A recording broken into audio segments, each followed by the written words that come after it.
الحمد لله رب العالمين والصلاة والسلام على رسوله الكريم وعلى آله وصحبه ومن استنى بسنته إلى يوم الدين. All praise due to Allah, and may Allah's peace and blessings be on His last Prophet Muhammad sallallahu alaihi wasallam, and on all those who follow the path of righteousness until the last day. Before going into the last section on Hajj, we will just make a brief summary of what the Imam was talking about in the khutbah of Jummah. Today, Imam Abdul Rahman was talking about what we could say, the trials of the eyes. We talked about that, earlier. The idea that the Salah is training for the individual to control the various parts of his body, and that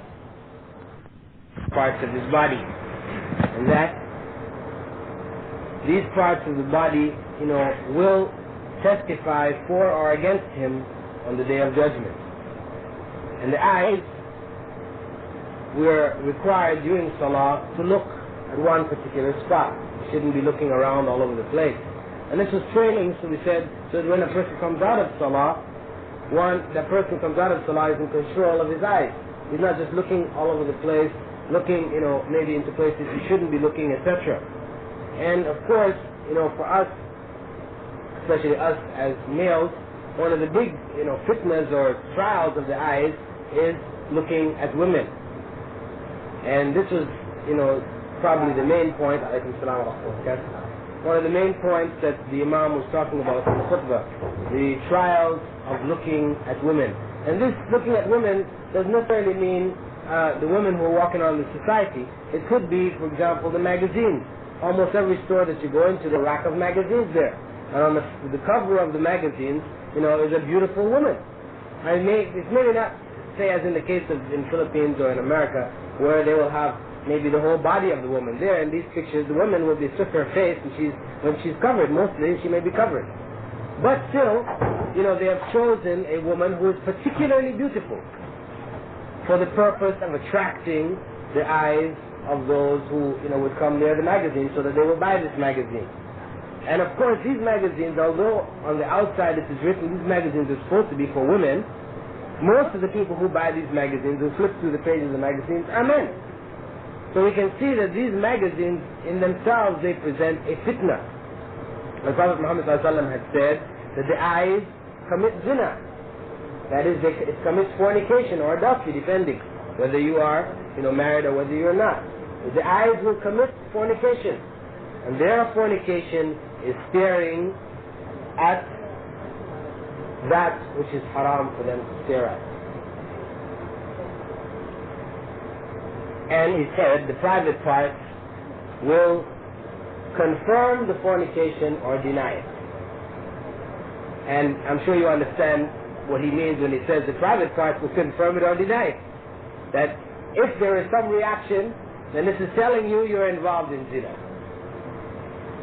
Right? Because the Prophet ﷺ had also said that the first look, as he told Ali ibn Abi Talib, he told him that he should not follow one look with another look.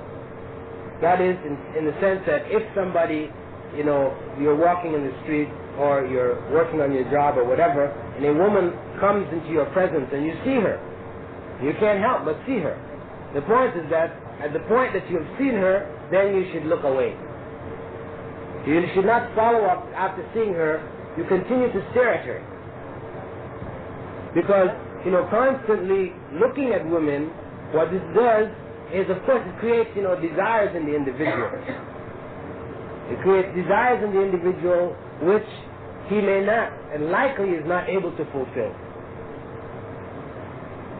So all he's doing is building up frustration within himself.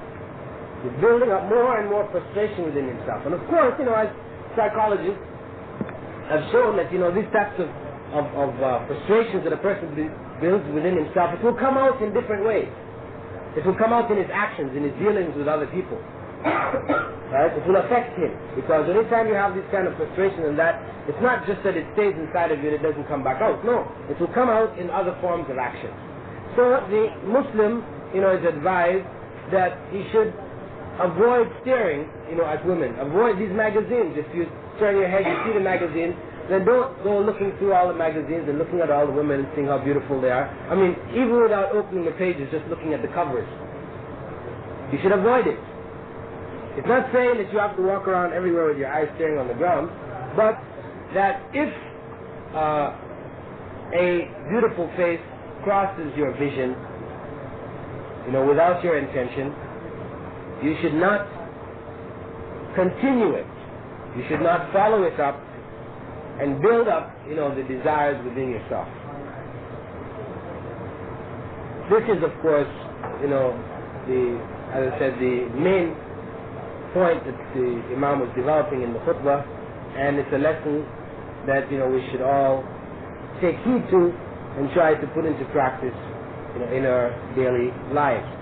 He also mentioned another hadith or statement of the Prophet Muhammad ﷺ, in which he had said that, if one looks and does see somebody and that person, has created a desire inside himself, he should go to his wife, because his wife has what that person has. So if a person, of course, some of you don't have your wives here with you, or you're not married, then for you, you just have to be even that much more careful. And the Prophet ﷺ had said, if you can't get married, you should fast. The alternative is not masturbation.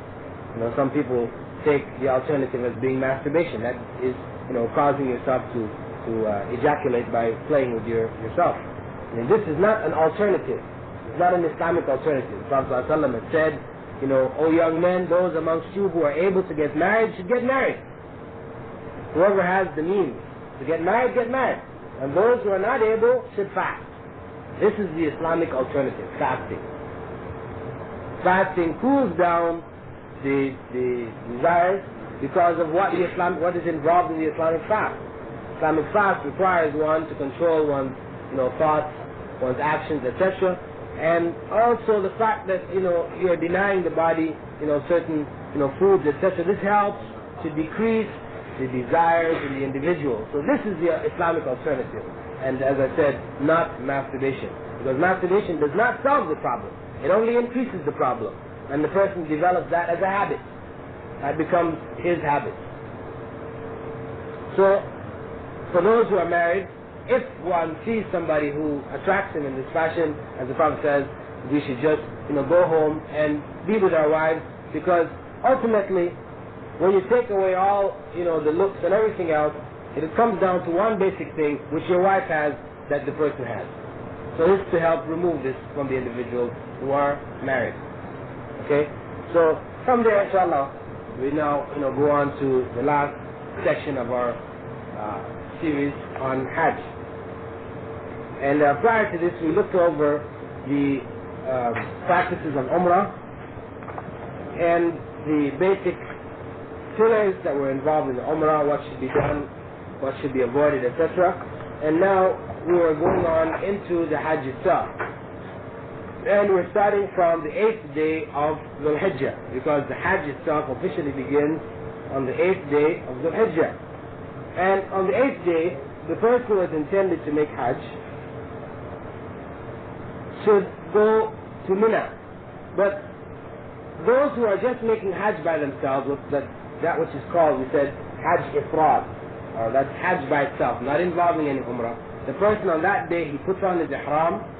If he was in Mecca, he came into Mecca. If he was inside Mecca, he had come from a long time before, or he was a resident of Mecca, he puts on his Ihram at that point and he goes to Mina. If he was coming from the outside, what he does is, of course, he puts on the Ihram when he crosses the Miqat, and when he comes into Mecca itself, he does what they call Tawaf Qudum, the arrival Tawaf. He goes and makes the circuit, 7 circuits around the Kaaba, right? Without going and making the sa'i, or the walking between Safa and Marwa. He just makes the 7 circuits around the Kaaba. And from there, if he came a day before or whatever, he would do the rest of his salah, and on the 8th day he would now head out to Mina. Those who are making Hajj Qiran, we said that those who brought along with them the animal that they were going to slaughter, they had already, after they made the Umrah, they kept on their ihram. They're not allowed to take their ihram off, no matter how long before they made the umrah. They have to keep on the ihram. And at that point, they just head out to Mina with their animal. For those who are making what we said was Hajj Tamattu', where we combine the Hajj and the Umrah without bringing the animal that we're going to sacrifice with us, then we said after they had made their Umrah, after they had made their Umrah, they took off their Ihram, right? And they returned back to a normal state, doing anything they were doing prior to the Ihram, which was halal for them to do. So now after when the 8th day of Dhul Hijjah comes, they now put the Ihram back on again with the intention for making Hajj, and they go to Mina. Mina is just outside of Mecca, and there they spend the night. They go there from, any time the 8th day starts. Actually, in the Islamic calendar, the night begins on the day before. I don't know if you've realized it or not, but like today is what day of Shawwal? Anybody know? What's today? 12th? The 12th of Shawwal. Okay. The night of the 12th was yesterday night after Maghrib. According to the lunar calendar, the night begins on the day before. You understand? From yesterday at Maghrib, the 12th began, and it ends today at Maghrib. Okay? Yes. Tonight would be, after Maghrib would begin the 13th of Shawwal. Okay? This is how so the person from the night or during the day, he heads out to Mina. And he spends the night, which would become like the night of the 9th there. He spends that in Mina, and the morning of the 9th he will set out for Arafah. Now, because of the fact that the Prophet Muhammad ﷺ had said that Hajj is Arafah, Al-Hajj Arafah, people have taken that as an excuse for not going to Mina. But really, this is, distorting the intent of the Prophet Muhammad ﷺ and the intent of Allah in the pillar of Hajj. The Hajj should be made complete as long as we're able to make it complete. But if for some reason we're not able to get there on the 8th to make it to Mina, and we have to go straight to Arafah, it is possible to complete our Hajj by making it to Arafah. But it is not something that we intend. We intentionally avoid going to Mina because we know that Hajj is Arafah. This is no good. Really. It's against the spirit. You know what it is similar to, you may see this in some of the masjids, among the children, especially during Taraweeh. What they will do, young kids and that, they will sit talking in the back of the masjid until the Imam says Allahu Akbar and he goes into ruku'. Then they'll come running up and join the ruku'. It's true. The Prophet ﷺ had said that whoever, catches the ruku', the bowing, he has caught that rak'ah. Right? This is the principle. But this does not mean that you should now sit back, taking your drink and talking with your friends until they come to the ruku', and then you go running and catching the ruku'. No, this is no good. This is no good because this is intentional now, because the Prophet ﷺ had also said, لا صلاة لمن لم يقرأ بفاتحة الكتاب. That there is no salah. The salah is not acceptable for one who doesn't read the Fatiha. That is one who is able to read the Fatiha and chooses not to read it, he has no salah. So those kids who are sitting back there and running there to the salah to catch the ruku', this in fact they have no salah. It's not acceptable. See, this is where it becomes very important that we understand the letter of the law and the spirit of the law. Because if you just go by the letter alone, you can change the intent of the religious practices. You can make them into what they're not. The spirit has to be there. The spirit has to be understood. Otherwise, the actions become just blind rituals, meaningless rituals, which we're doing like a physical exercise, with really no reward, no desire to please Allah, no reward involved in this at all. It's just like training a monkey to go through the actions of Hajj. He goes through, you think Allah is going to reward him, he's gone through the physical actions. No. Or like Kafirs who came here, with the desire to see Mecca, to see the Kaaba, because of course they knew that it was forbidden for non-Muslims to go in there. So some non-Muslims, they had this adventurous, desire to come to see what they call the holiest of the holies, right? So they would pretend, like Philby, would pretend to be Muslims. Another one, his name is Burton, Richard Burton. So Richard Burton is another individual who, not the actor now, but another one by the name of Sir Richard Burton from some time back. Huh? No.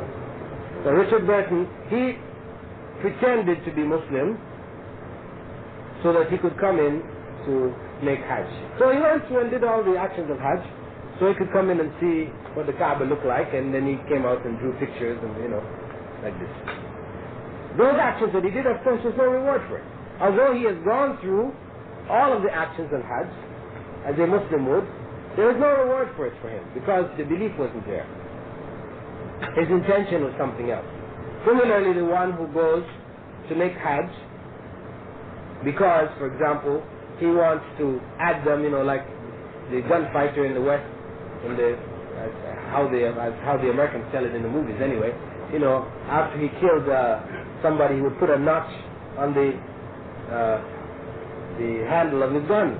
Or the airplane pilots, when they shot down one of the enemy aircraft, they put a little marker on the side of his aircraft to indicate how many he had killed, right? This was a source of pride. Similarly, you'll find Muslims who will tell you, I've made 30 Hajjs. I've made 10 Hajjs. How many have you made? One? Oh, you poor fellow. I mean, he doesn't know, or he's not conscious that the Prophet Muhammad ﷺ only made one Hajj. He only made one Hajj. One Umrah, one Hajj. That's it. Right? But for him, it is, he can make as many as he... Why? So he can tell his friends, I've made Hajj every year. I've made Hajj 30 times. It is a source of pride. Those Hajjs that he is making, you think that Allah is rewarding him for these Hajjs? With this intention. His intention is to have something which would make him superior to his comrades or the people around him. You think Allah will reward him for his Hajj with that intention? This is why, as the Prophet ﷺ said, إِنَّمَا الْأَعْمَالِ بِالنِّيَّةِ, that deeds will be judged by their intentions. This is what it comes down to. He said, important that the spirit has to be there, otherwise the letter becomes a meaningless ritual. So, as we said, although Mina, if a person is unable to make it to Mina and goes straight to Arafah, his Hajj will still be complete. But if one is able, he should go to Mina and spend the night in Mina. On the morning, I should say also that whilst he's in Mina, he joins and shortens his Salah. We talked about that before in Salah. The Dhuhr and Asr, Maghrib and Isha prayers are joined together and they're shortened. In the case of Dhuhr, Asr and Isha. Of course, Maghrib, which is 3 rak'ahs, 3 units of prayer, you can't shorten it. It stays the same. But for Dhuhr and Asr, you shorten them down to 2 units of prayer each, and you pray them one immediately after the other, with 1 adhan and 2 iqamas. So now, on the morning of the night, the Muslim in Ihram, he sets out to Arafah. And he should spend, he tries to get in, the sunnah of the Prophet Muhammad was to go in just after Dhuhr. right? Shortly after sunrise, he sets off for Arafah. He prays Fajr, in other words, in Mina, and he sets off for Arafah. And if he can get in there earlier now, because transportation will get us there earlier, no harm.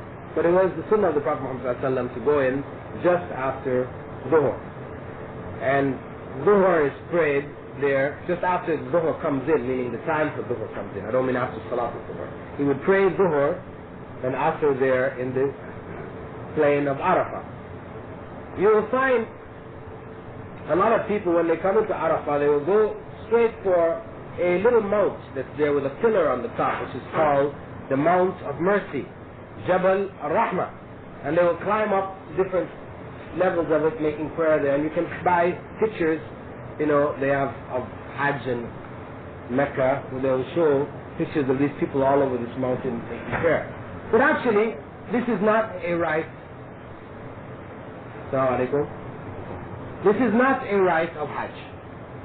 Although, as I said, you'll find people crowded there, fighting to get up on this mountain, to pray on this mountain, the Mount of Mercy.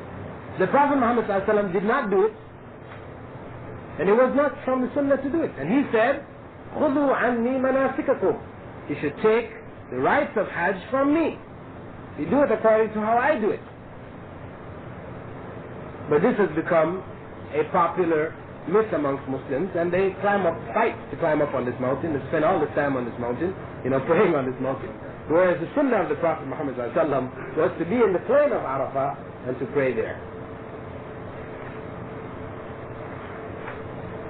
Now, after sunset, in the plain of Arafah, you set out for Muzdalifah. This is on the way coming back now to Mina. But whilst we're in Arafah, we should spend as much of our time in prayer, asking Allah's forgiveness, reading Qur'an, various acts of worship, either doing extra prayers, whatever, salah, sunnah, salah, whatever. We should try to engage all of this time in some form of worship, reflection on our lives, asking Allah for forgiveness for various things, that we need forgiveness for in our lives, etc. Asking Allah for guidance, etc. We shouldn't spend the time. See, a lot of times when you go there, people just spend the time talking about worldly things. I mean, things which have really no connection to the rites of Hajj and what we were there for. We should try during the course of the Hajj or Umrah or any act of worship that we're doing, we should try to make our mind concentrated on Allah and on seeking His pleasure, asking His forgiveness, asking His guidance. I mean, this should be, the essence of our worship. So, we pray Dhuhr and Asr there at Arafah. We pray them together. At sunset, normally you would expect to pray your Maghrib immediately after sunset. But here what happens is that you delay the prayer of Maghrib until you reach Muzdalifah, where you pray the Maghrib and the Isha together. Maghrib in the 3 rak'ah, 3 units, and Isha shortened to 2. Now, Muzdalifah is a relatively small area, so people tend to be quite crowded there, and you will probably end up sleeping out in the open. What has happened is, again, because the minimum requirement for one who is unable to spend period of time in Muzdalifah is to make the prayer there, at least to have stood there and made the prayer. So if you were forced for some reason to just stand there, make the prayer and carry on, well then, it would be accepted as having fulfilled the requirements of Muzdalifah. But if you are able, you should not only pray there, but you spend the night there. But what has happened again, because people are taking the minimum, what the companies that deal with carrying people through Hajj will do is they will drive them. They may even drive them straight through Muzdalifah. They're just looking at Muzdalifah and keep on and drive them on to Mina. Or they just stop enough time for them to pray, get them back on the buses and carry them on to Mina. Again, we have to be very careful that we don't get in a situation where, these companies or whatever, it's just going to rush us through Hajj, and we don't get the full benefit of the Hajj. When we get to Muzdalifah, as I said, we should get down, make the Maghrib and the Isha there, and spend the night sleeping. Here, you don't necessarily have to stay up all night. Some people stay up all night, but the Prophet ﷺ, he slept. Spend part of the night praying, sleep until Fajr, get up and pray Fajr there in Muzdalifah. One other practice you'll find people doing there in Muzdalifah is that they'll be gathering stones. You'll see them going around looking for stones. They'll gather a big bag of stones, carrying approximately, how many stones? No. They'll gather up 42 stones, right? Which is for 2 days of stoning in Mina. You gather up 42 stones. And if they're going to stay for 3, they'll gather up 63. The point is that the Prophet Muhammad ﷺ did not gather any stones in Muzdalifah. He didn't go around, and what you see people doing, they'll take the stones, wash them and everything, put them in a special bag, and Making shape, like a table. Oh, breaking the rocks to make stones. No, this was not the sunnah of the Prophet Muhammad ﷺ at all. He prayed Fajr in Muzdalifah and set out for Mina. And when he came into the region of Mina, he sent the young Sahabi who was with him to go pick up some pebbles for him. So, picking up the pebbles in Mina is sufficient. And you pick up enough to do the stoning for that day. It's not picking up again a big bag of stones that you're going to carry around, lug around with you through the rest of the day till you finish your stone. No, you pick up 7, you go and stone. The next day you pick up 7 more and you stone like this. Now, this is the sunnah. You have to be very careful, as I said, in the process of Umrah and the process of Hajj, people have innovated and started many practices which have nothing to do with the practice of the Prophet Muhammad ﷺ in the performance of Umrah and Hajj. The Prophet Muhammad ﷺ did allow the women and children to leave Arafah at midnight. Leave Muzdalifah at midnight. Because of the crush of the crowd there when the stoning is taking place, he allowed them to leave early to go into Mina and do the stoning, which is the throwing of the pebbles at 3 different points, which are known as the Jamarat. Okay? And people call them the shaitans, but they're not shaitans, right? It's the Jamarat. They're called Jamarat. So it is allowed for those who are weak physically, they're not able to take the crush of the crowds, or women and children to go ahead and do the stoning early. Now, when we get into Mina after Fajr, we perform after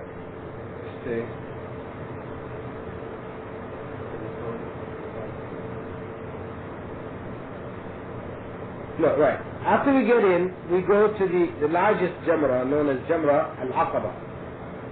And, I said it is the actual number of stones that you throw. It will be 7 for each Jamra. Right? So, it's 21, but you can pick up 7, throw to the first. If you find another 7 and throw like this, is fine. Or you can pick up the 21 and go to each. Throwing at each, right? You say Allahu Akbar with each pebble that is thrown.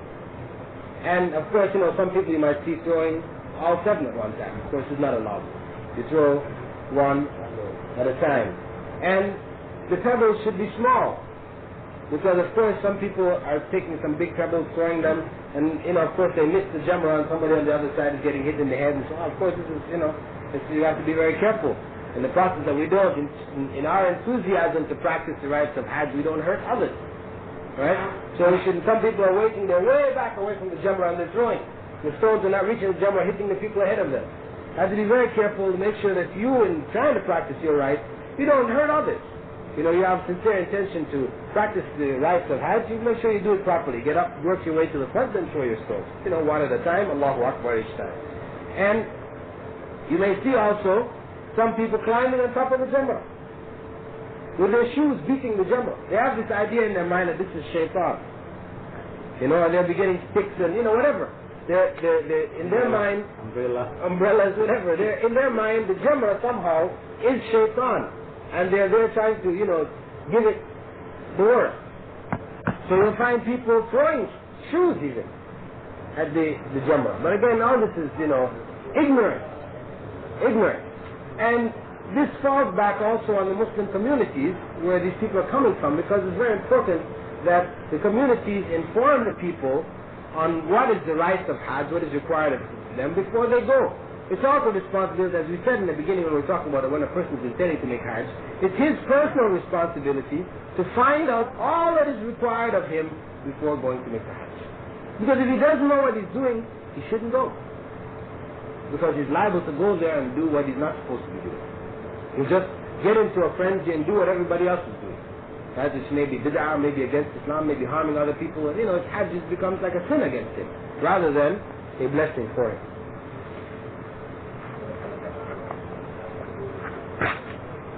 Now, after throwing the stones, we said he started at the largest Jamrah, and this is before Dhuhr. You stone the first, then the middle, then the smallest.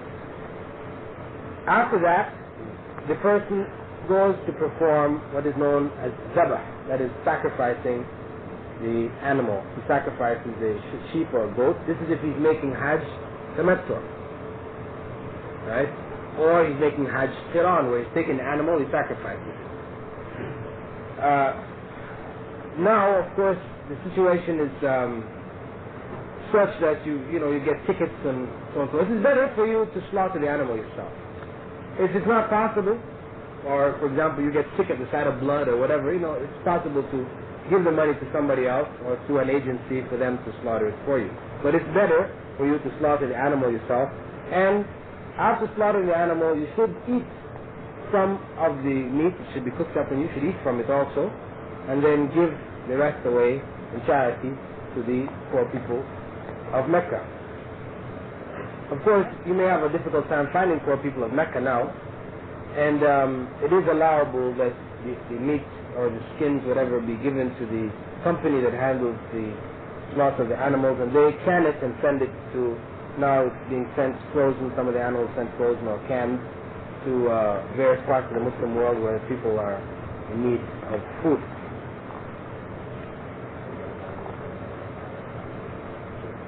Now, some people have asked, well, what really is the significance of the stoning? What is the meaning behind it?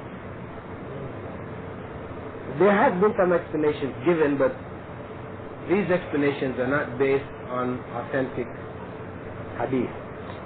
That Prophet Abraham, on his way to sacrifice his son Ismail, Satan had come to him at different points and tried to dissuade him from making the sacrifice. And that at this point he had thrown pebbles and, for Satan to go away, really telling him to go away. Now this is not really, hasn't been authenticated by statements of the Prophet, so we can't really say that this is a fact. It is a story which has been handed down. Allah knows the truth of it.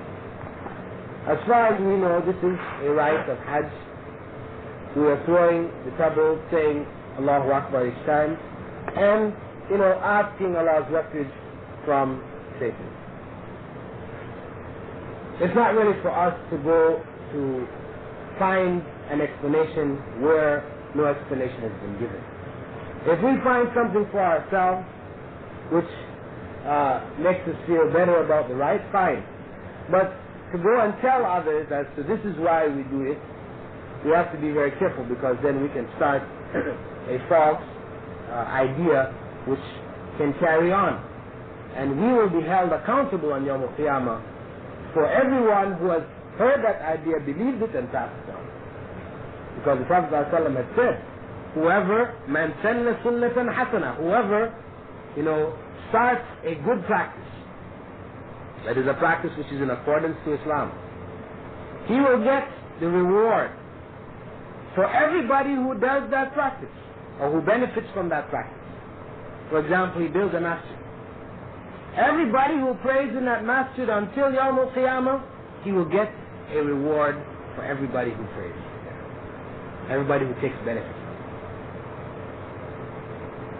He builds an Islamic school, or he writes a book, or whatever. He does some good deed. This is one of the few things that a person can benefit from after his death. He's done a good deed, and this good deed has repercussion, which carries on. He gets the reward that everybody else gets from that act, without decreasing their reward at all. But if he starts a bad practice, like for example, he smokes cigarettes, and his children smoke cigarettes following his practice, and their children, and their children, and their children. We talked about last time how showing you carefully, in detail, why cigarette smoking is haram. So he started a haram sunnah, haram practice in his family. Every his child and his children, and the grandchildren carry on. Everybody who commits that haram, it comes back on him. Yawm al-Qiyamah, without knowing it, he thinks he's only done a little haram, but on Yawm al-Qiyamah you will find his scale of deeds, overburdened with this haram which is carried on. Because he started that practice. And he will hold the sin of everyone who carries it on. So we have to be very careful for what we do. That if we are in error, we do an error, that this error is not passed on to others. If we realize we've made an error, we have to catch those other people and tell them, listen, this is an error, please don't do it. If you do it after this, it's on you, it's not on me. It's very important. If you, for example, in learning about Islam, you heard a story, which was a false story, right? And you went and told somebody. Then you find out afterwards it's not true. You have your duty to go back and tell that person it's not true. It's a mistake. So you are not part of the process of carrying something on. And so I said, if you come to some kind of reasoning in your own mind, better for you to keep it to yourself, right? Rather than passing it on. Otherwise you will end up passing on falsehood, and you have to carry the weight of it on Yawm al-Qiyamah. In terms of the zabah, the slaughtering, this is clearly in commemoration of Prophet Abraham's command, the command which was given to him by Allah to slaughter his son. This is commemorating this slaughter. An animal was given to slaughter in the place of his son because this was a test of his faith. For us as Muslims, this is also a test of our faith, our willingness to sacrifice some of the things of this life. Yeah. This is the material. The slaughter of the animal represents a part of our material wealth. We're now taking the money which is involved in buying the animal, we are slaughtering that animal for Allah. But this is representative of our willingness to sacrifice some of the things that Allah has given us for His pleasure.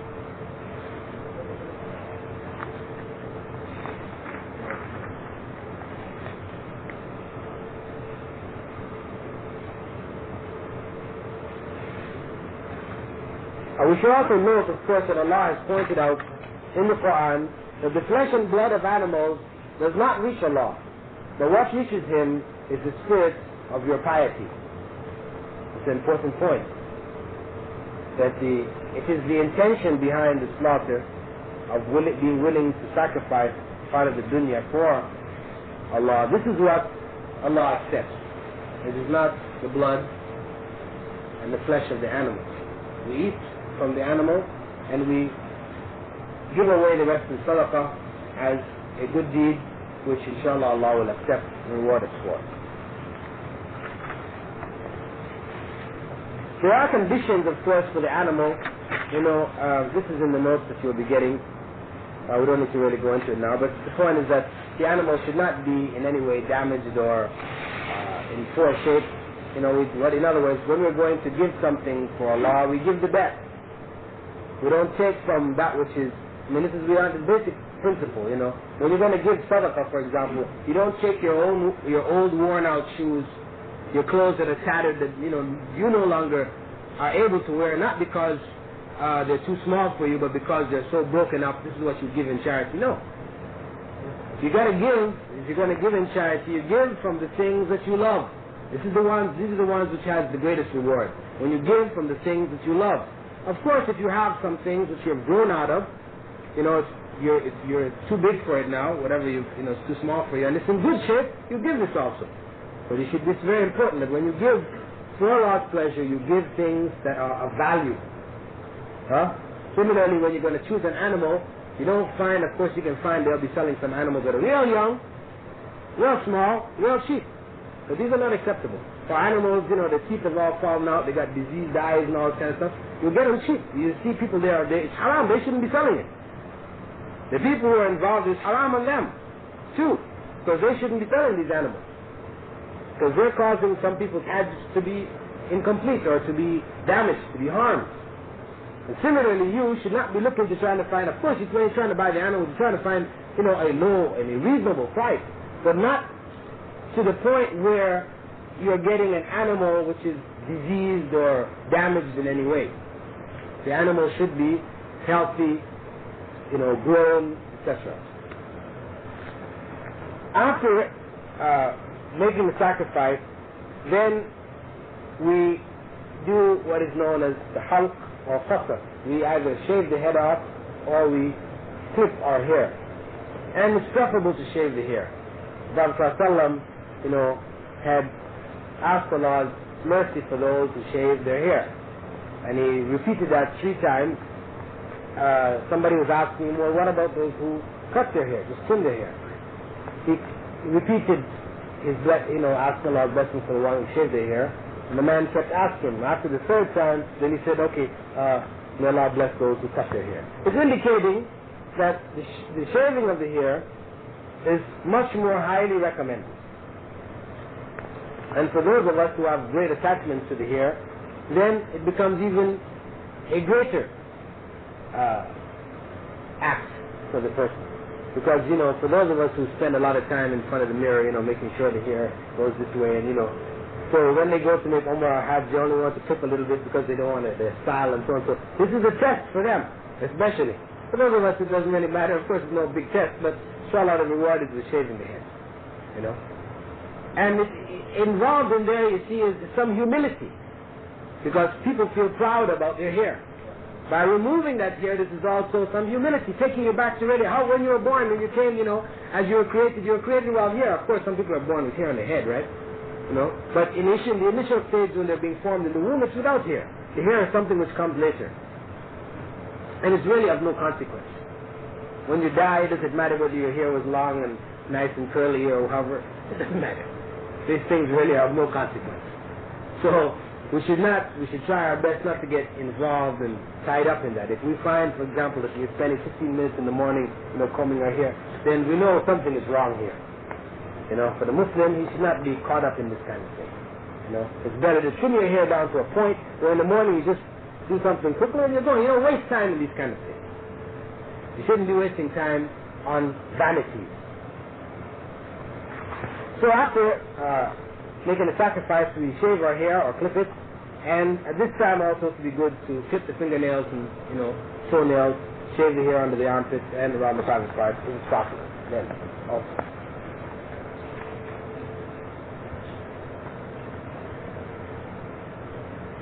For those who do not go on Hajj, they are told at home, those of us, say, for example, in Riyadh don't go on Hajj, they are encouraged to make a sacrifice in its place. To make a sacrifice on the day, that's on the 10th day of the Hajj, right? On the 10th day, we make a sacrifice. But if we're not able to make the sacrifice, because of lack of money or the animal that we have, we need, for example, for the milk for our family, whatever. Those of you back in the Philippines, when the 10th day of the Hajj comes, which is the Eid, right, you should make the sacrifice if you can. If you can't, instead, you clip your hair, shave it or clip it, and your fingernails, toenails, trim your mustaches, and shave your pubic hair, the hair around your private parts and your underarm. This is what you do in place of it.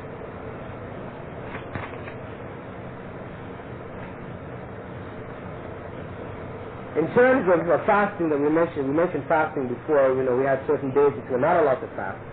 It should be known that fasting, should not be done on the 9th of Arafah, on the day of Arafah, or on the 10th, right? But during the 11th, 12th, and 13th, especially for those who are on Hajj, who are not able to make the sacrifice, although they made the intention for the Hajj along with the Umrah, but they don't have the money to make the sacrifice, the animals are too expensive, then instead they fast. After we completed the shaving and clipping, we can go then to Mecca to perform the major tawaf of Hajj, which is known as Tawaf al-Ifada. We go to Mecca then, and we perform the 7 circuits. It could be on the 10th, right, because remember we spent the 9th day in Arafah, and we spent the night in Muzdalifah, so it's the 10th now that we started our stoning on, right?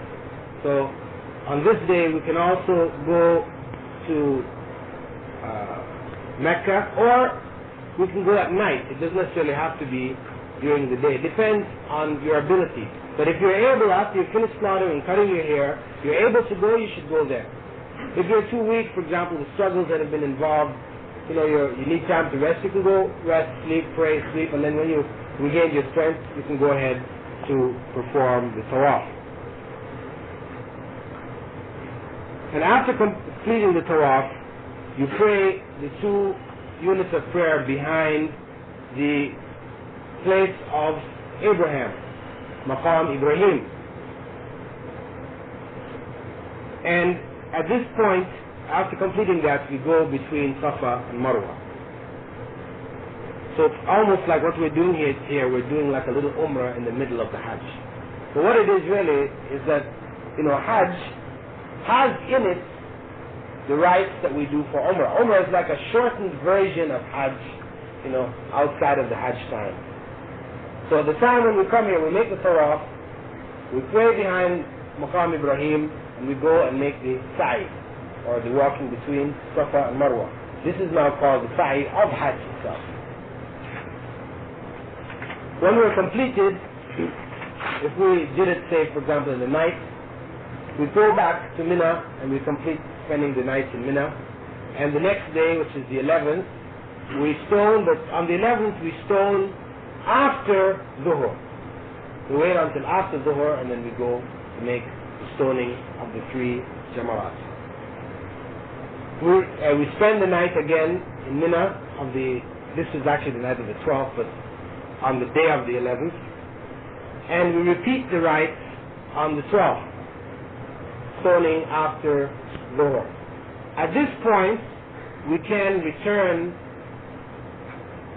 to Mecca, make tawaf, what they call tawaf al-wida', or the farewell tawaf, and leave. Or we can spend the 13th day also in Mina.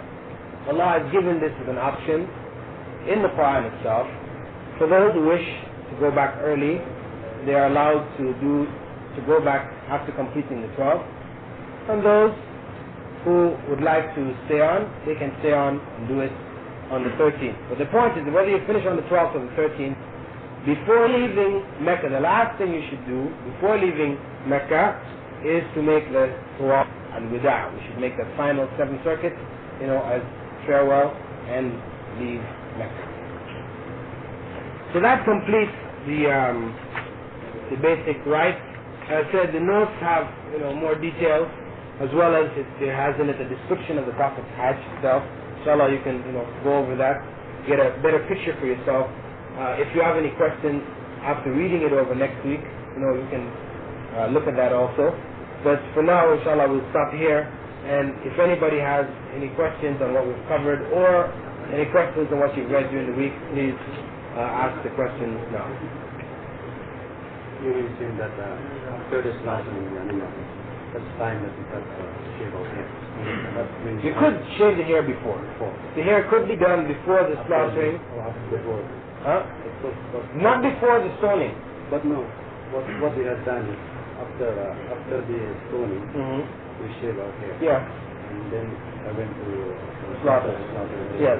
You can do it that way. Whether you shave the head before the slaughter or after the slaughter, it's the same. No problem. Because the Prophet ﷺ, people came to him and asked him about it, and he said, no problem. Don't worry about it. But not before the stoning. Not before the stoning. During Hajj, when you Khalifa, for living Fajr, you are praying Fajr in Muzdalifah, yes. And of course, when you go to sleep, you should be careful not to take the cover and cover your head, because when you're in the state of ihram, you're not supposed to cover your head, right? Of course, some people have gone to extremes on that. You'll see some buses, these big American buses, the Bluebird buses they built from the States. They have pilgrims who their buses have no top, right? I don't know if you've seen them. People will drive, and they just think, why you wonder why they take it off? Because the idea that you're not supposed to cover their head, they feel that this is included. So they will drive in buses that don't have a top. No, this is extreme. Right? What it's talking about is you physically covering your hair by putting on a cap or putting the top of your arm over your head and whatever. This is what you're not allowed to do. Of course, if whilst you're sleeping, you've gone to sleep, you wake up in the morning and you've found this thing over you, right? Again, there's no sin on you. You remove it, there's no sin on you, because in the state of sleep, if you do anything, you're not held to account for it. Right? There's a prophetic tradition that says, من حج ولم يشرك ولم يسرق ولم يسرق خرجت أيامه الفوق. Yeah, yes. رجع. We mentioned this already. That this is the Hajj. This is one of the rewards of Hajj. He was just reminding us of this hadith that the Prophet ﷺ said, whoever goes and makes Hajj without, doing any sinful acts or speaking in any sinful fashion, then he returns, if he's done all the rites completely, he returns like the day on which he was born. That is free from sin, like the day on which he was born. But we say that this Hajj, which is what they call Hajj Mabrur, the Hajj which has been accepted by Allah, and the Prophet ﷺ said that the only reward for the Hajj Mabrur is Jannah. Such a person who makes that kind of Hajj will get paradise. This is guaranteed. This is hadith, sahih, authentic hadith. So this is something worth striving for. But that there are signs. There are signs which let us know to what degree our Hajj was accepted. One of the major signs we said was that the individual, his life changes. He doesn't come back from Hajj doing the same things he was doing before Hajj or Umrah. If he returns to doing the same thing he was doing before Hajj or Umrah, this is one of the signs to let him know that his Hajj was not accepted. Because that accepted Hajj is one in which one has done the Hajj purely from his heart, sincerely. And if one has sincerely asked Allah's forgiveness all the way through the Hajj, etc., this must have an effect on him, on his action. He's not going to come back, and as soon as he comes back, he's back to doing all the things, forbidden things that he was doing before Hajj or Umrah. This is letting us know. This is why the same thing, for example, with Salah. Allah gives us a criterion to let us know what Salah is acceptable to Him. What Salah is the Salah which is desired. When He said that, إِنَّ الصَّلَاةَ تَنْهَى عَنِ الْفَحْشَاءِ وَالْمُنْكَرِ, that Salah prevents fahsha, which is, evil speech, cursing, talking about filthy things, wal munkar, and evil deeds, watching dirty movies, touching women who should not be touching, all kinds of evil deeds. Salah, Allah says, stop that. That's what Salah is supposed to do. So if we find that we're making Salah, but yet we continue to speak truth and do evil actions, then this is letting us know that this Salah that we're performing is just a empty ritual. You know, it's not sincere, it's not from our heart.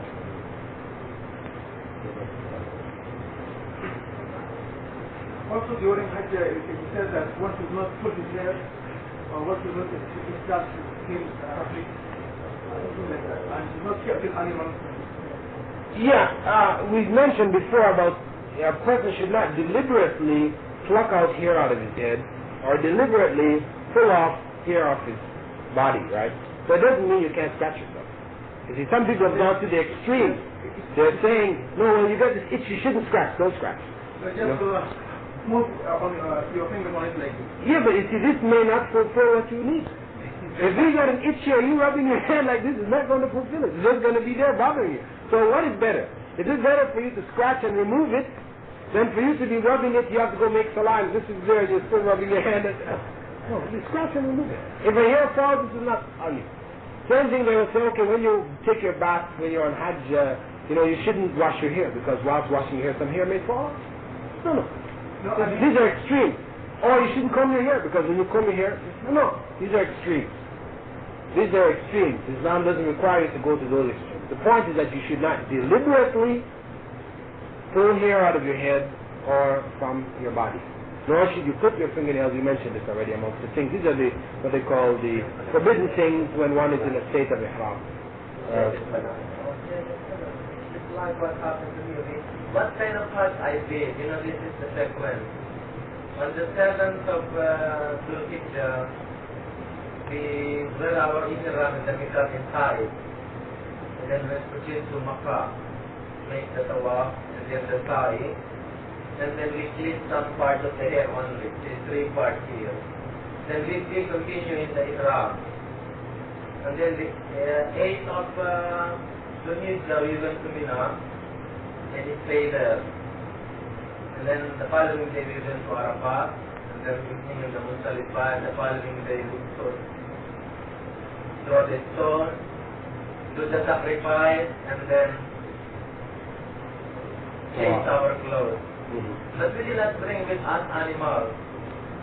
Well, you see, this is a position which is held by a number of the scholars, that this what you've done is what they call Hajj Qur'an. But really, according to the Sunnah of the Prophet, that form of Hajj was only for those who brought the animals with them. Yeah, we did not bring the animal with us. We bought the animal there. We slaughter it, we get some part, and we leave the other part. Well, as I said, this is a position which is held by some of the scholars. By a number of the scholars, they hold this. This is Quran. Yes, they call it Hajj Quran. It's Hajj and Umrah combined without taking off the ihram.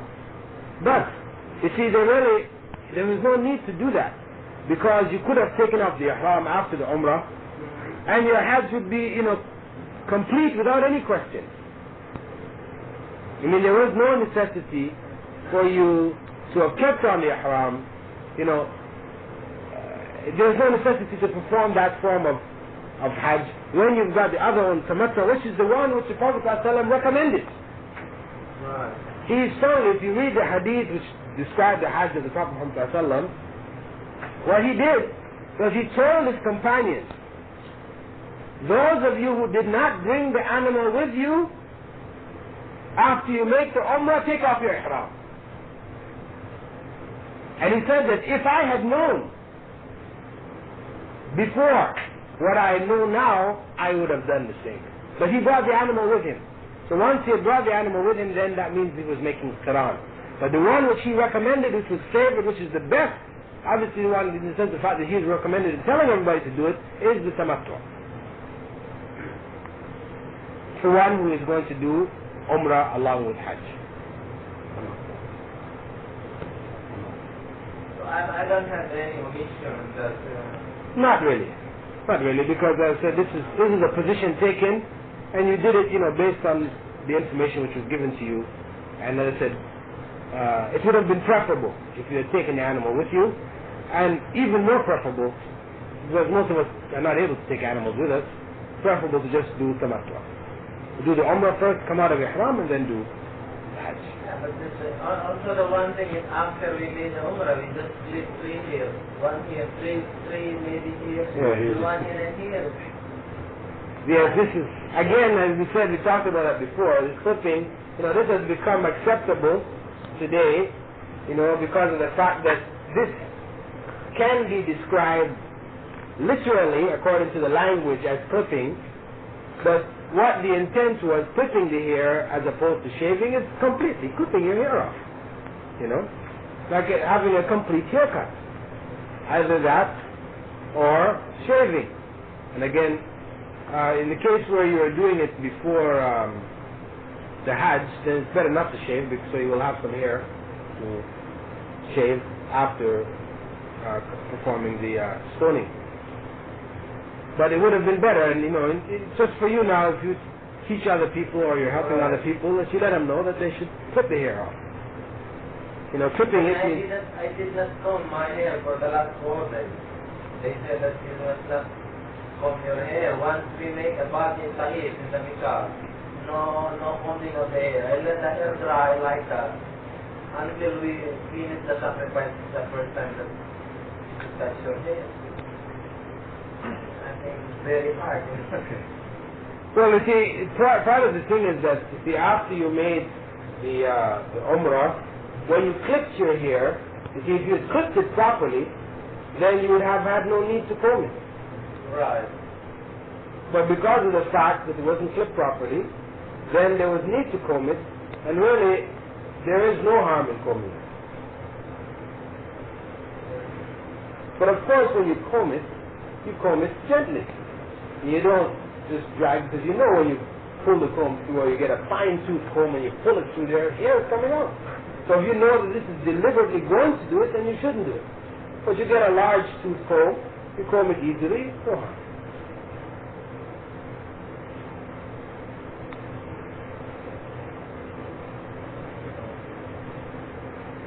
Any other questions? In the 10, 11, and 12, do you have to go to Makkah daily? No. Well, the Mecca only for the tawaf. Tawaf after the sacrifice, you go to Makkah, right? For tawaf. Yeah, tawaf al-ifada. After that, you don't have to go back to Mecca until you finish the time of what they call Ayam al-Tashriq. Those are the 11th, 12th, and 13th. When you finish that, then you can go back. If you go only to Makkah, it's compulsory for tawaf and ifada. Yes, in the middle. Yes, on the 10th. If you went back to Mecca, after stoning, for example, on the 11th and the 12th, you went in and then came back, there's no harm. Yeah, because no harm, but it's not really the practice. And what the practice of the Prophet Muhammad was to spend that time in Mina. But what is the minimum requirement is to spend the night in Mina. That's the minimum requirement.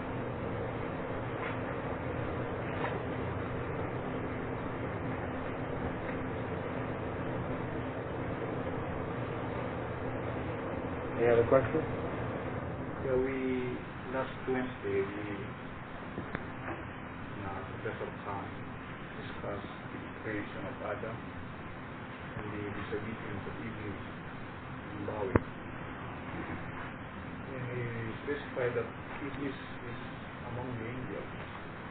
It's an angel. He said that Iblis was an angel? Yeah. No, this is not correct. And also he's telling that... No, are you sure he said he was an angel, or he said he was among the angels? There's a difference between the two, right? Because Iblis was a jinn, but he was among the angels. Allah had raised his station, given him a position, a lofty position, because of certain knowledge and abilities that he had over the rest of the jinn. And that had given him the right to be among the angels. So he was among them in their group. This is why Allah said... Yeah, he was telling that Allah has commanded the angels to bow down, but Iblis did not. Yes. This is in Qur'an. Okay. Then he's telling that the angels are created just to obey God, be obedient to God. Yeah. Then he was also telling that Iblis did not reject God, but reject the bowing to another. So sort of like that. So it's confusing because you are telling before that Iblis is a bad jinn or what? Yeah, Iblis was a jinn. You know, a jinn has a choice between believing or not believing. Iblis was, in refusing to obey God, he became a bad jinn. Up until that point, he was not a bad jinn. He was not an angel. He was not an angel. It says right in the Qur'an, كَانَ مِنَ الْجِنِّ. The Qur'an says specifically that he was a jinn. And Iblis, actually, in his explanation, he even says, when Allah asked him, why didn't you bow to Adam? He said, because you made him of clay, and you made me of fire. And we know the angels are made from light. Prophet ﷺ said that. The angels are made from light, and the jinn are made from smokeless fire. So fire, not fire as we know you light a match fire, you say the jinn is made from fire. No. But a elemental fire. It could be, Allah knows, nuclear fire or whatever, But a fire which is smokeless. It's not the fire that we know in regular life. Some people may ask, well, how could they go to the hellfire, the bad jinns then? If they're from fire, how is Allah going to punish them with the hellfire? Well, the point is that it's not a problem because you're made from clay, right? But I can take a piece of clay that's been hardened and smash you and kill you with it. Can't I? So the fact that you were made from clay doesn't mean you can't be harmed by clay. That just means that's what your origin was. Your origin was clay, but are you a piece of clay walking around now? No.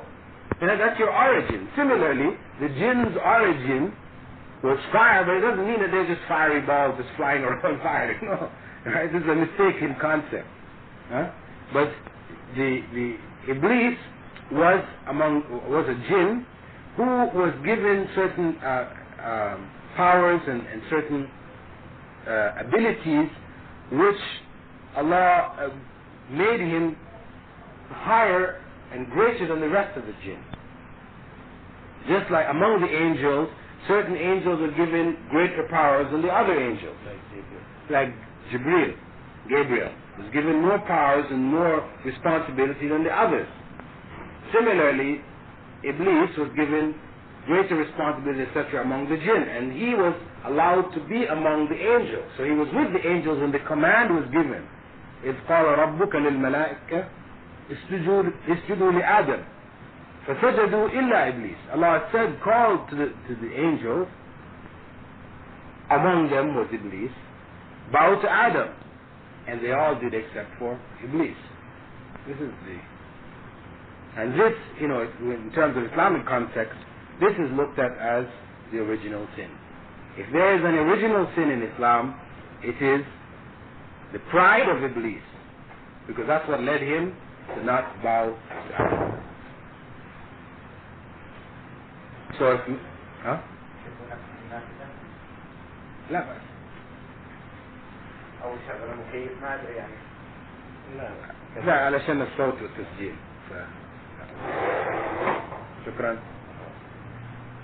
So if, in talking with people, they talk about the original sin, it's important to clarify that for non-Muslims, Christians, etc.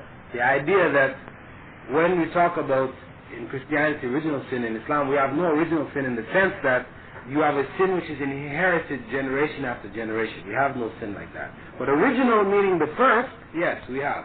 The first sin, that was that of Iblis, when he refused to bow to Adam. And his refusal was based on pride.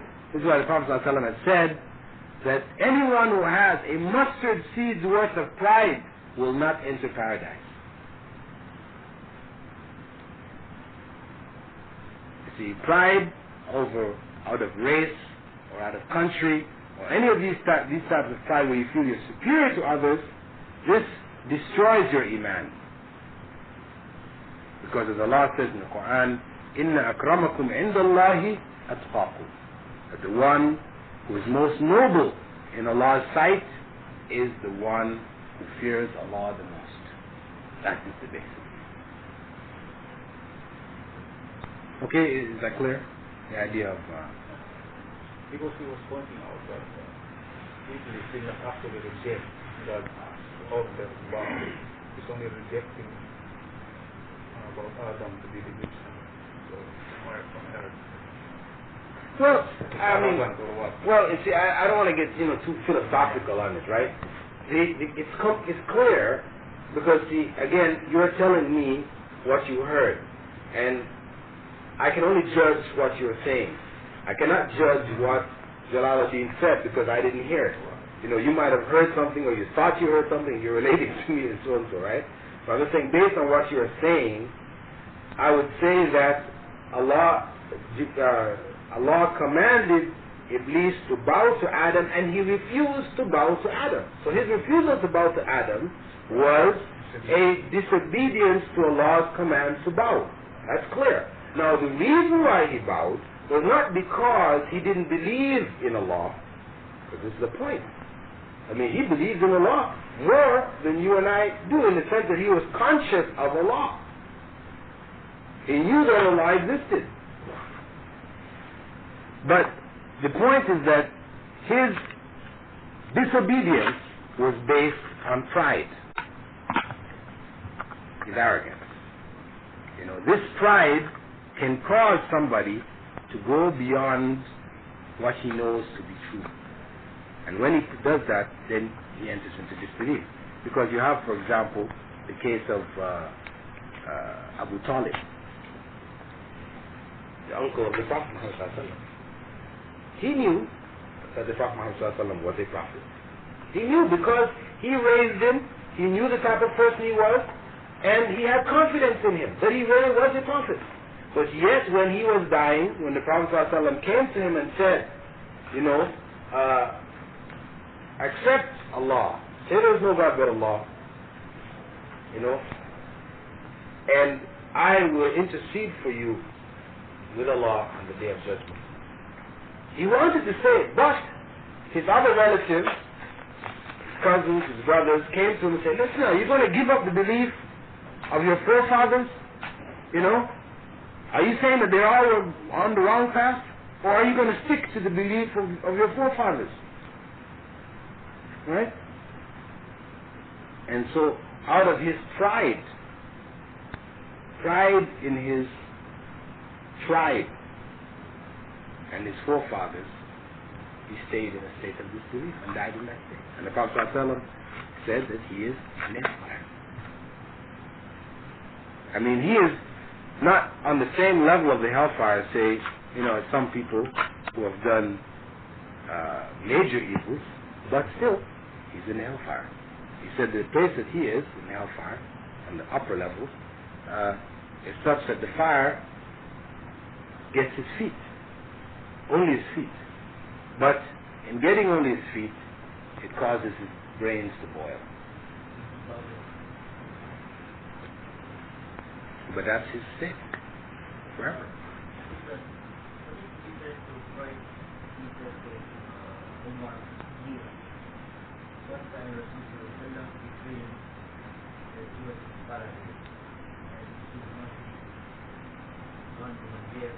Yes. Not a masjid, a house. I would say.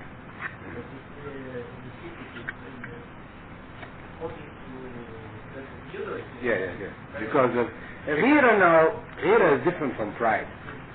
So Ghira means what would you call it?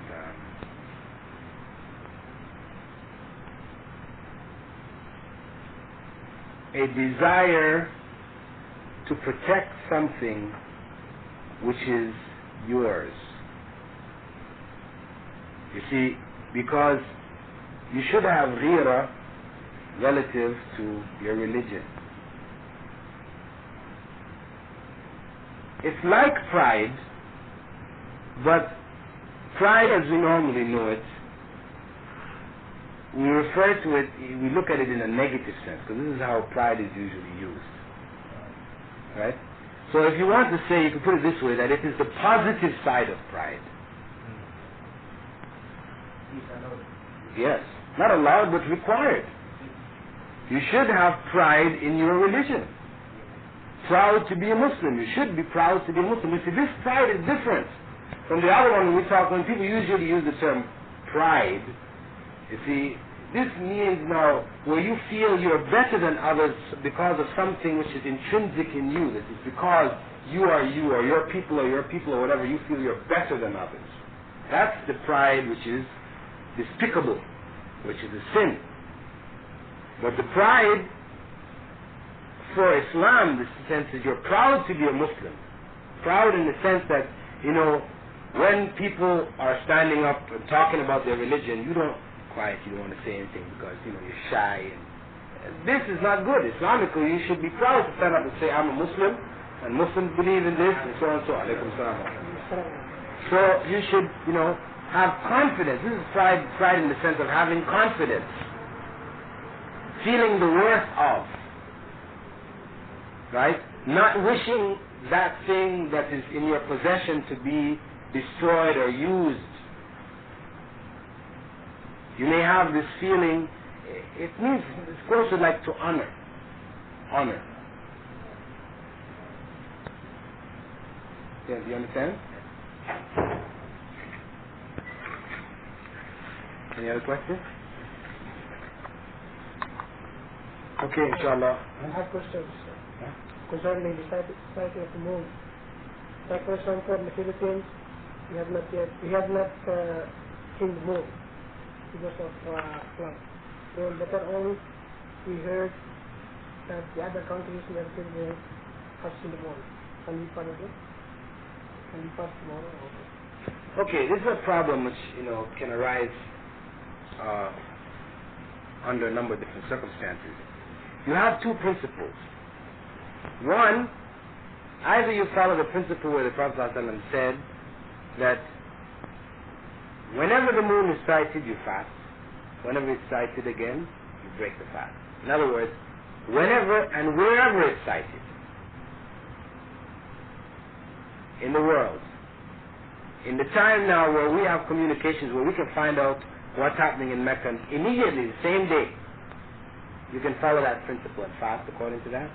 Or you can fast according to the sighting in your locality. There are two principles.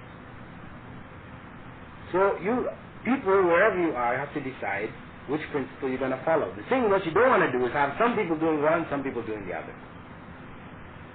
So you should decide, either in your area, you have different islands or some countries which are close by that you're in constant contact with.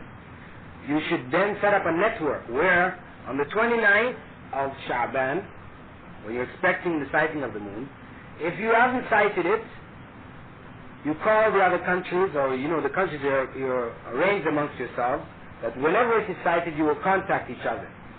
One will call or whatever. So if nobody calls, right, or you call, they said they haven't sighted it, it wasn't sighted in your area, we assume that it's the 29th of Sha'ban and tomorrow is also the 30th of Sha'ban. You go ahead according to that. Right? You can either follow that principle or you go according to the sighting in your area. You're in the Philippines, you go according to the sighting in the Philippines.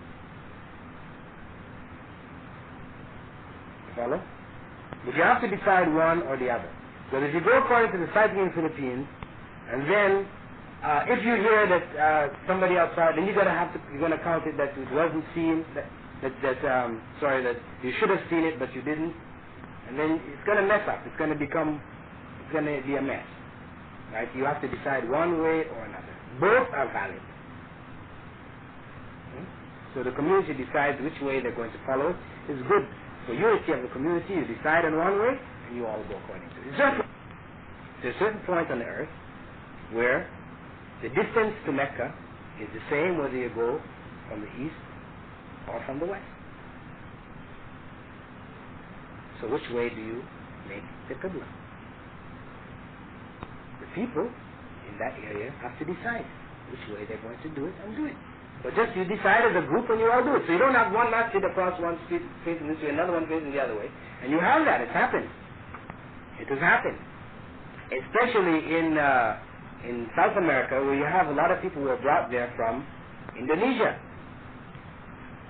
And in Indonesia, people faced to the west. Right? As you all in the Philippines faced. They faced to the west. Now they were carried as workers by the Dutch. They brought them to Suriname, South America. So some of them said because we face the west in home, they continue their culture and they made their masters facing the west. Others said, well, no, we're now much closer to the east, so we should be facing the east. So they turned facing the east.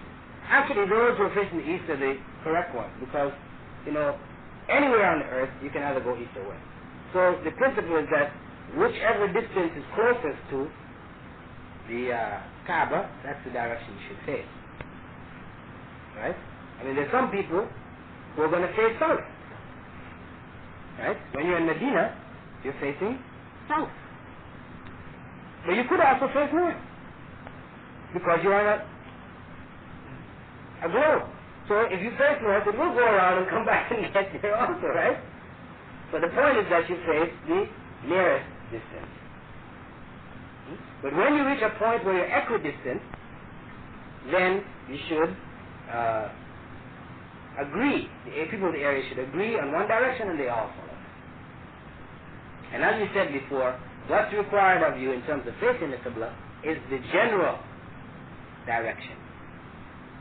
You don't have to have the exact compass, direction, so and so. If you're making a masjid and you have a compass and you can make some calculation, fine. But you don't need to go around to the other masjids that were built 50 years ago and say, well, look here, now you're off by 3 degrees. Right? You must now change your masjid to conform with our masjid. No, we don't need to do this. Because 50 years from now, somebody else will come with a more accurate compass than yours and say, well, look, you're off 0.002 degrees. Now you must change. No. This is not a requirement. Because, as we said before, when you're talking about thousands and thousands of miles, here in Riyadh, if we are off from the Qibla by 0.00000000001 degree, we've missed the Kaaba by a mile. Because over the distance, that small fraction that you're off here becomes a huge distance. So we're not required to face the Kaaba exactly, because we are not capable of calculating it exactly. So what we are required to do is to face the general direction of the Kaaba. And the only time you're required to face the Kaaba exactly is when you're there in Mecca, you see the Kaaba, you must now face it exactly. You're not allowed to pray in any other direction. You must pray exactly to the Kaaba. Otherwise, as the Prophet ﷺ said to his companions who were in Medina, he said, مَا بَيْنَ الْمَشْرِقِ وَالْمَغْرِبِ قِبْلَةً. What is between the east and the west is a qibla for you, is the direction. So it means 180 degrees. In other words, south, right? From east to west, by 180 degrees south. As long as you're praying in that direction, you're facing qibla. This is general principle. See, all this time, when you look at the different principles and practices, if you see something that is creating confusion amongst Muslims, you must try to find out what is the root of this thing. To find out where the flexibility lies, because there is certain, acceptable and allowable differences which any community must recognize, otherwise it will be at war with itself. You must know those areas so that there can be flexibility and people can work together. And the areas where there is no flexibility, then you must know those and be able to clarify for the people that the other one is wrong. Because some people may be praying only to Allah, some people may be praying to some saints, some people may be praying to Prophet Muhammad ﷺ. These are different ways, right? And when you ask the person who's praying to Prophet Muhammad ﷺ, he says, I'm praying to Allah through Prophet Muhammad ﷺ. When you ask the person who's praying to the saint, he's saying, I'm praying to the saint who will pray to Prophet Muhammad ﷺ, who will pray to Allah for me. So in the end, everybody is worshipping Allah, or so they think. But the only acceptable way Islamically is to pray directly to Allah. So you have to know the difference, and these other ways are not acceptable, and clarify for these people. Okay? سبحانك اللهم وبحمدك أشهد أن لا إله إلا أنت أستغفرك